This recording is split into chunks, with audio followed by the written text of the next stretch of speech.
Professeur Jean-Pierre Braque, from École pratique des hautes études de Paris. He will speak in French. The original idea was to give a handout with an English translation. Some hostile technical problems avoided it. Well, I must apologize for this. Le nom de la conférence. Le nom de la conférence. Le titre. Numbers and Cosmos in the Philosophie Cosmique. No, in Cosmic. But I'll read that. Thank you so much for the example. I'm reading. I'll change everything in the meantime. Okay, Please. First a few words in English. I would like to thank the organizers for inviting Christian and me for this conference, which is beautifully put together, by the way. Thank you for that as well. It's very efficient and promises to be very interesting as a whole. And also, I would like to thank them for offering the opportunity to actually speak in French, which is a very rare treat indeed in an international conference. It almost never happens. It's always English or possibly the local language.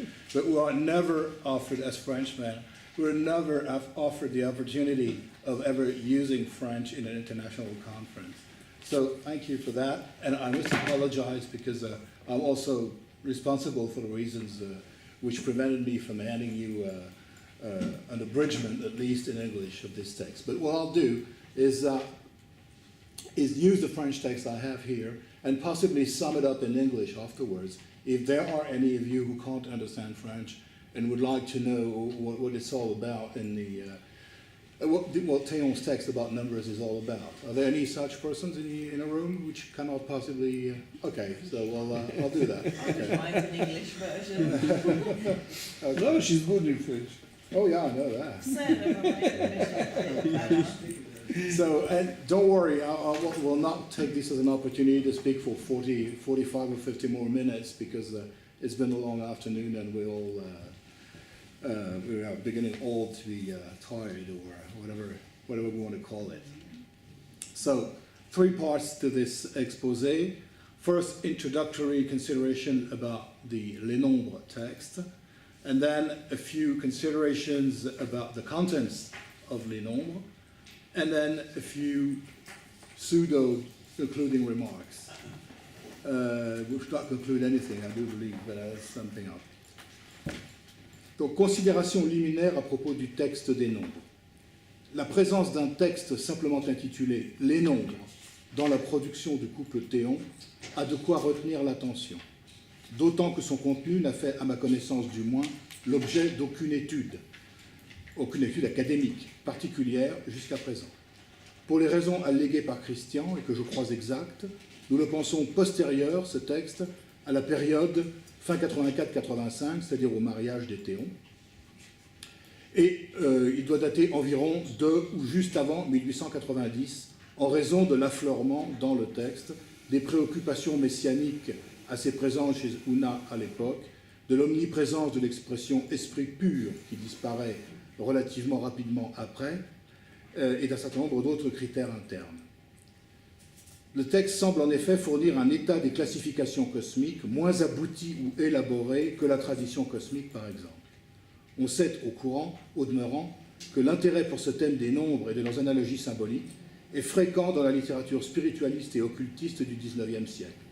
Un seul exemple, Barlet, dont on a déjà parlé, qui fut un temps l'ami et le collaborateur des Théons pour la publication des premiers textes cosmiques, comme vous le savez tous, et avant cela le représentant de l'Hermetic Brotherhood of Luxor pour la France, Barlet a justement laissé un très important manuscrit inédit sur cette question des nombres, et nous parlons d'un manuscrit qui fait 700 ou 800 pages.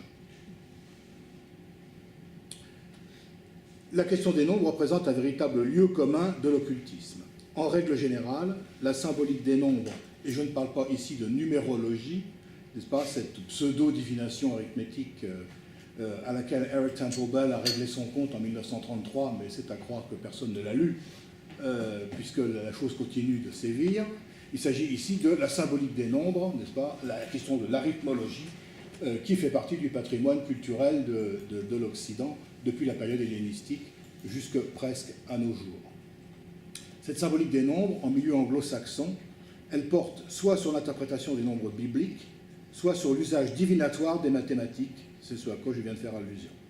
Le restant de la production est consacré à des essais de synthèse universelle des connaissances, fondés sur une armature philosophico-numérique, ou à la signification particulière de certains nombres dans le contexte de la magie, de l'alchimie ou des tarots. On notera toutefois que, surtout dans la tradition cosmique, un usage des nombres en contexte magique ou divinatoire, comme les théons du moins entendaient ces termes, n'est pas absent. Si la date de 1881 et donc le nombre 9 ont une importance pour Una et Théon, c'est avant tout, comme l'a relevé mon ami Christian, en rapport avec l'interaction entre évolution spirituelle d'une part et le monde, le cosmos, et sa structure d'autre part. Cette date de 1881 signalerait en effet le début d'une nouvelle ère spirituelle à la fois pour l'homme et le monde, perspective évidemment précieuse aux yeux des théons et qui était déjà chère aussi à la société théosophique. Cette correspondance entre l'organisation du cosmos et la hiérarchie ou classification des états d'être, accessible à l'humanité, est au fondement de la signification des nombres chez les théons. Les nombres constituent ainsi les étapes de la matérialisation croissante de l'esprit pur ou de l'infini à travers les différents règnes et leurs états. Ils symbolisent dès lors des niveaux ou des paliers d'énergie spirituelle en contact avec la substance, comme des grains d'énergie marquant le degré de pénétration et de perméation de la substance spirituelle par les forces évolutives. Une telle conception illustre fortement la dimension prophético-utopique touchant à l'évolution individuelle et collective de l'homme et du cosmos, dont les nombres sont inséparables dans leur pensée. Néanmoins, l'intérêt des théons pour cette thématique n'est pas purement spéculatif, il vise comme toujours un but pratique, et l'application de cette science est centrée sur l'évolution spirituelle de l'homme, la transformation de la matière et la rédemption psychique, je cite, d'Israël par le prince qui vient ou le prince qui est à venir, également appelé loin, c'est-à-dire très clairement le Messie. Il est appelé aussi le prince psychique qui introduira l'humanité évoluée dans le paradis retrouvé d'avant la chute, c'est-à-dire la classification psycho-intellectuelle de la matière. Il y a en principe affinité de nature entre les nombres et les influences ou réalités qu'ils désignent, ce qui empêche leur usage classificatoire, d'origine censément expérimentale, d'être simplement descriptif ou purement arbitraire. On notera au demeurant dans le texte en question un certain nombre d'expressions tirées de la Bible et de l'Évangile, ce qui n'est pas surprenant chez les théons. Le texte en question, naturellement, c'est le texte On Numbers qui a été publié dans le recueil d'Argaman, mais dont la version française est plus développée et quantitativement un peu plus importante.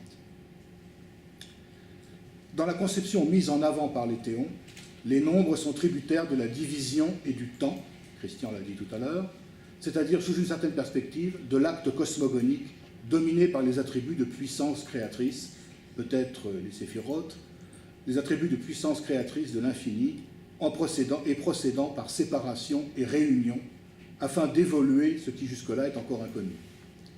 Le processus est émanatif dans sa nature et dominé par l'opération double en apparence de séparation et de réunion qui constitue le véritable moteur ou le mécanisme interne de l'évolution spirituelle. Or, les nombres dans leur structure même imagent cette opération unique en réalité, en marquant et individualisant les éléments qu'ils symbolisent, tout en représentant leur synthèse à un niveau donné et leur lien avec leur devenir ou leur transformation sur les autres plans de l'être et de son devenir. De plus, sans que cette distinction soit formalisée à ma connaissance par les théons, et en tout cas pas dans le texte sur les nombres sont présentés selon un schéma alternatif double. Tantôt ils s'appliquent au mécanisme des phénomènes, c'est-à-dire au fonctionnement de l'évolution, tantôt, et parfois simultanément, aux activités spirituelles, c'est-à-dire aux états de conscience proprement dit. Il faut toutefois dire immédiatement que ces deux faces de la question sont en réalité indissociables et que les nombres chez les théons en offrent précisément la synthèse. Quelques données de symbolisme numéral dans le texte sur les nombres. 1, par exemple, est le nombre le plus parfait parce qu'il est celui de l'esprit pur, de quelque manière que celui-ci se manifeste. L'éternité est l'environnement immuable de l'esprit pur, en passivité, dont les deux premières émanations sont l'amour et la vie, et un est présentement le symbole de l'amour en tant que source, centre et éternité.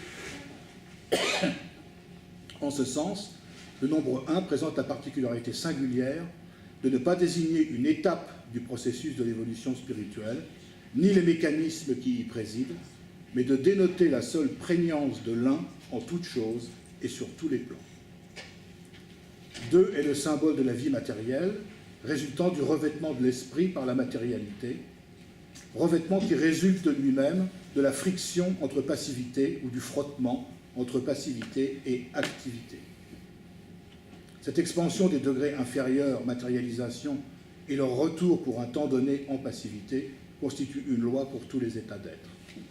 La dualité est la cause de la manifestation, car la dualité d'être émanant de l'amour est ce sans quoi rien ne peut être évolué, le symbole de la complémentarité dans tous les états d'être, jusqu'à l'unialité entre hommes et femmes qui caractérisera le prochain stade de l'évolution et la prochaine humanité.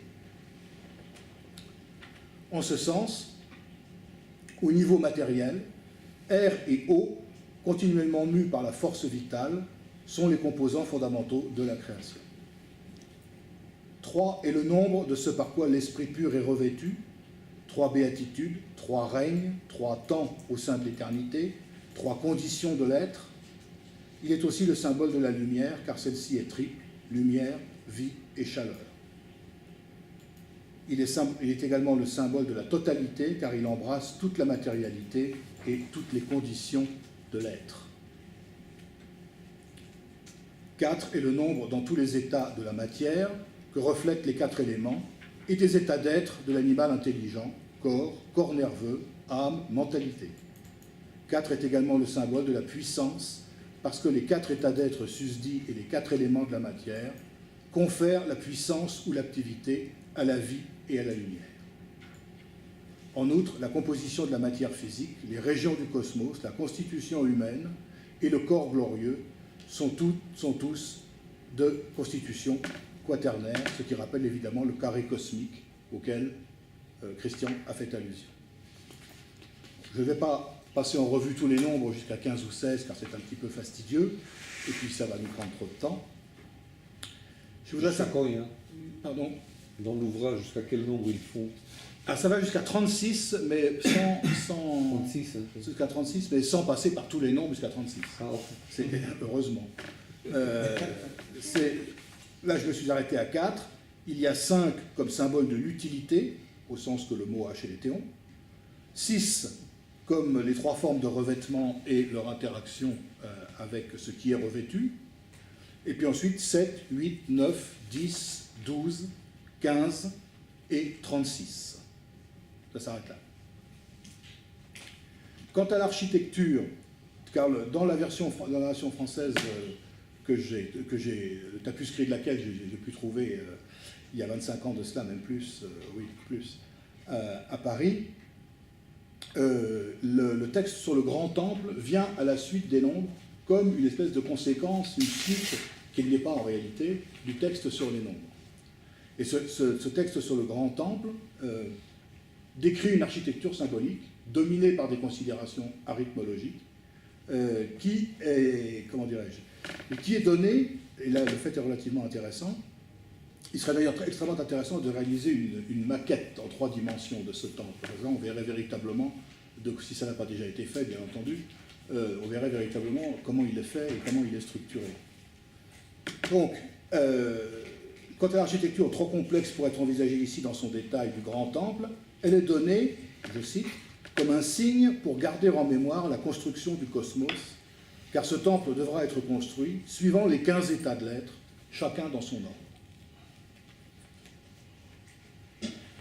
L'ensemble de l'édifice, son architecture, les formes utilisées, leur disposition, leurs dimensions, leurs matériaux respectifs, leurs couleurs, forment très vraisemblablement une sorte de temple céleste, de Nouvelle-Jérusalem, pas comme céleste, de temple eschatologique, disons plutôt, dont la structure reflète l'accomplissement évolutif et spirituel final au terme de la 7e période, la survenue donc de l'ordre et de l'harmonie universelle. En guise de conclusion, il faut reconnaître que les nombres ressemblent à un compendium rassemblant les données essentielles sur ce sujet dans le cadre de la pensée des théons à l'époque suggérée. On doit en particulier noter dans la version française du texte l'emploi répété du mot « signe » pour désigner les nombres et leur portée symbolique. Peut-être faudra-t-il s'interroger sur ce choix terminologique et son éventuelle signification. En dépit des spécificités du contenu des nombres, évidemment dû à son contexte propre d'élaboration, celui-ci présente malgré tout de réelles ressemblances avec certaines données arithmologiques couramment présentes dans la littérature spécialisée. Ce qui est dit de l'unité, par exemple, la dualité comme polarisation et matrice du processus émanatif, le quaternaire comme nombre du cosmos, le dénaire comme résultant essentiellement de l'addition de l'unité au novénaire, etc., etc. Il y a donc des éléments communs avec la tradition ou les traditions arithmologiques de la littérature spécialisée, soit occultiste, soit, comment dirais-je, oui, occultiste, ça va très bien. Sous ce rapport, les nombres forment donc un condensé des grandes lignes de force de l'enseignement des théons à un certain stade de l'évolution de celui-ci. Ce texte constitue en outre un document très curieux d'arithmologie précosmique, en quelque sorte, enfin de la période précosmique, dont il faudrait sans doute donner une édition en comparant de façon détaillée son contenu aux autres productions d'Una et de Max Théon, comportant des développements de type numérico-symbolique. Je vous remercie.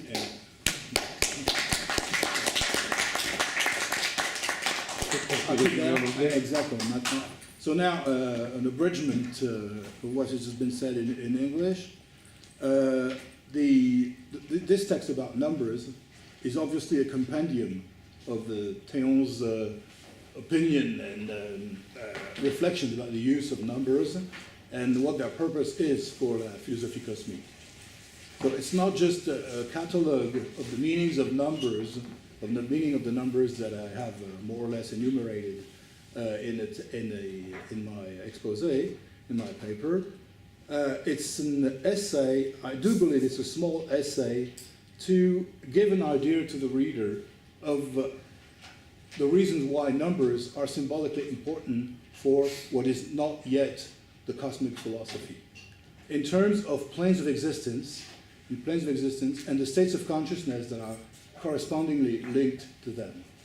So numbers essentially take on a meaning for the Théons in a manner that is related to their importance and signification concerning the states of consciousness and the planes of the cosmos.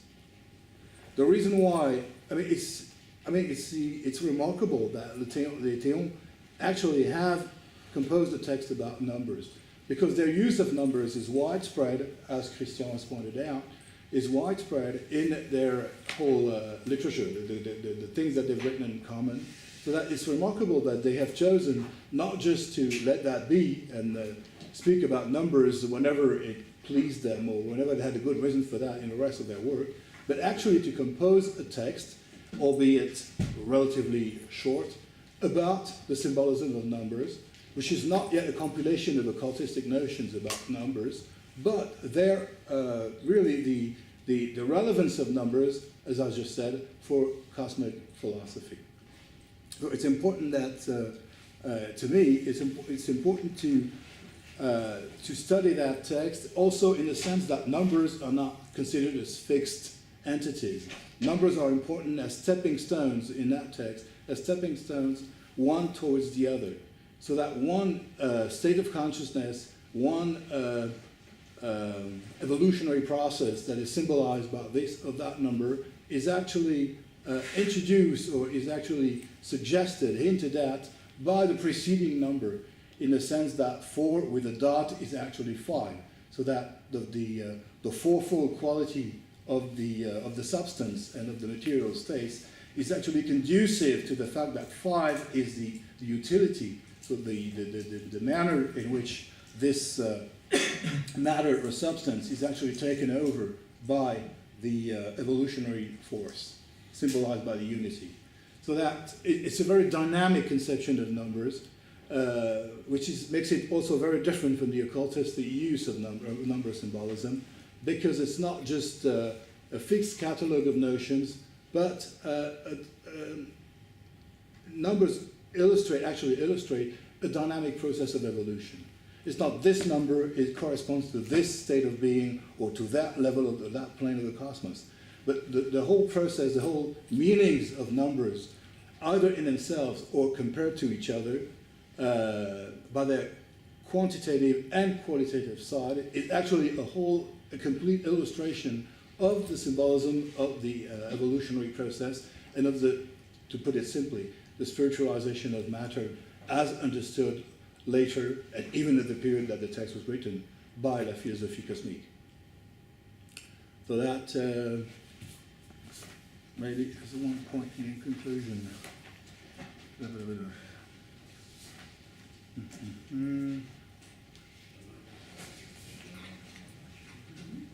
Now, if you have questions, I can take questions in English. So if you have questions, if any, I will answer them.